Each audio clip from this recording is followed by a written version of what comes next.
Hello everyone and welcome back to another album review, and in this video I'm going to review Constantly in Love by Sólveig Matthildur. This is the second solo project from Kalia Milka's keyboardist and backup singer Sólveig Matthildur. I haven't paid that much of an attention to Kalia Milka's music, although from the things I've heard I see that they go to this dark wave and post-punk type of sound into a more different and unique approach from the one we'd probably get used to. It's not up until recently where I discovered about Reykjavik singer Sólveig Matthildur because it was featured in one of the songs from the latest Hunter release. And so the CD version of Constantly in Love ending with a Hunter remix from one of the songs of the album, it's not a surprise. There are definitely a lot of things that this album shares with lots of others when it comes to dark wave stuff and even some more post-punk material, but this album definitely takes another and more unique approach to this whole sound and this whole vibe of dark atmosphere. This album, I would say, it goes more into an ethereal feel. It feels more like an ethereal wave album. Instead of giving that much of a protagonist role and an attention to catchy, fast-paced, dynamic beats or to some fast and rhythmic scenes, this album goes into a very slow and moody direction, giving more of a focus to the background ambience and especially on the vocals, which in this album they sound majestic. Sólveig has possibly some of the most beautiful vocals I've heard in a dark wave album. This shows right from the get-go with the very first album, the self-titled one, Constantly in Love, which is the one song that I've heard from before, and it made me want to go to listen to the entire album because this track is amazing. This is one of the most beautiful and one of the best tracks I've heard all year. After listening to lots and lots of different dark wave and minimal wave projects,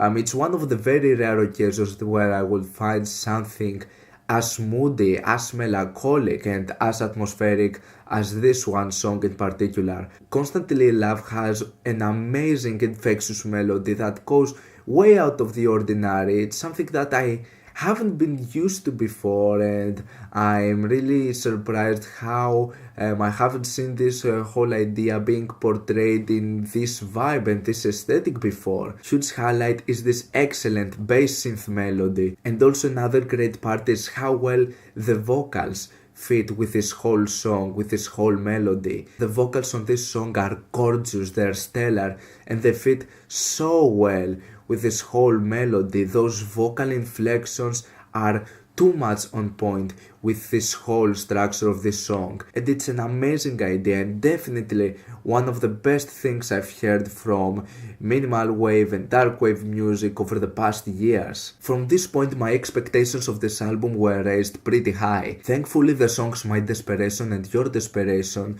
go for the same vibe. They have some amazing vocals, they have some amazing just simplistic and into the point minimal synth melodies, some nice minimal beats. We're talking about a very great first impression from the very first 3 tracks. While this album definitely shares some other ideas and some other influences from other projects and other types of genres, like synthwave for example with the song My Father Taught Me How to Cry, whose plunky bass could be a part of some of the old school perturbator stuff, or some elements with clean guitars full of reverb to give this post-punk vibe with the song Dystopian Boy, or a combination with male vocal inflections with the song I'm Okay. Despite having all of those elements from other sounds and other genres, the album keeps a steady pace and a steady idea, focusing more on this more ethereal and atmospheric wave, giving more focus to things like vocals and just effective simplicity. Unfortunately, what gets apparent as the album goes on and as we go to the second side of the album is that this album also suffers from the main issue that I usually find with albums of this genre, like post-punk, dark wave, minimal wave. And that thing is that this album unfortunately also gets one-dimensional, meaning that despite there is a great idea behind it and it really shows, especially on the first half of the album, this whole idea and this whole aesthetic gets old really fast, and the second half does not have that many moments to keep it for even a better and more fulfilling listening experience as a whole album. What I do like about the album though is that it tries to sort of have a connection in between songs that shows with some of the titles, which are apparently almost the same thing with some oppositions. For example, we have songs like Constantly in Love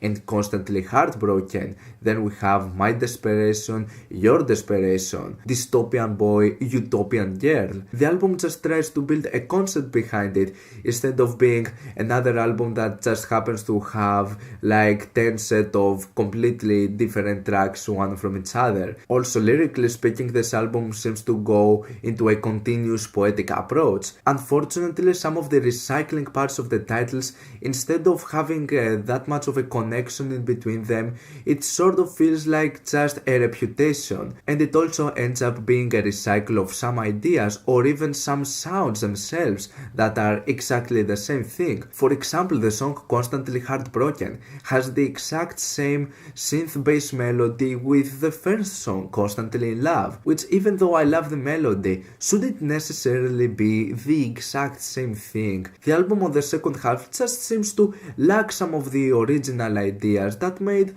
the first half an extremely awesome experience. Some of the synth sounds and some of the bass line that, like I mentioned, are reminiscent of some old school synthwave stuff, they do also make their appearance on the second half without bringing that much more. By far my favorite moment about the second part is the song Dystopian Boy. This is a beautiful song with such a great structure, and I would say it's probably the loudest and the most dynamic song out of the entire album. Of course, what I said doesn't mean that the second half sucks. The songs presented, like I'm Okay for example and The End, are some really good and decent songs, but if the album was not that one-dimensional and it didn't recycle some of the ideas and some of the sounds from the first half, we would easily talk about a far better experience and possibly one of the best albums of the year. This album though still gets a high spot for me, because songs like Constantly Enough, My Desperation and Dystopian Boy are just gorgeous.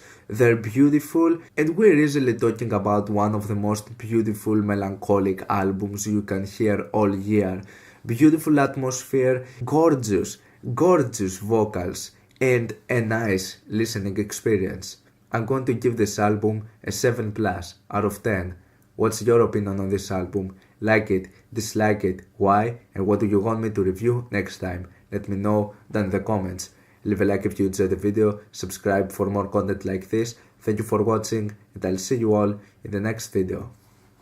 Goodbye.